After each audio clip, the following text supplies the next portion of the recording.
మరి ఖమ్మం జిల్లాలో ఉన్నటువంటి నిరుద్యోగుల కోసం పొంగులేటి శ్రీనివాసరెడ్డి ఆధ్వర్యంలో మెగా జాబ్ మేళా స్థానిక ఎస్ఆర్ గార్డెన్స్ నందు నిర్వహిస్తున్నారు. దాదాపు 10,000 మంది నిరుద్యోగులకు జాబ్స్ కల్పించే విధంగా ఈ కార్యక్రమాన్ని నిర్వహిస్తున్నారు.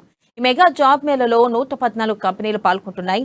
వేల మంది నిరుద్యోగులు ఈ జాబ్ మేళా ఉపయోగపడనుంది.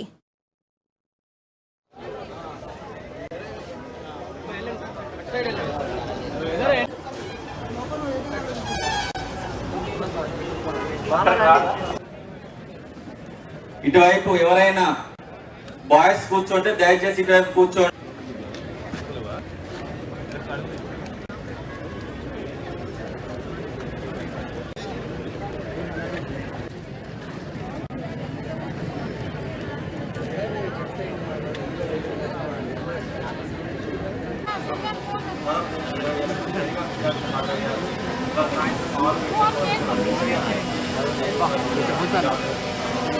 ఉద్యోగాలు ప్రకటించారు కానీ మరి యొక్క ఇక్కడికి 20,000 మంది వైద్యులకు ఈరోజు ఆలోచన జరిగింది. చాలా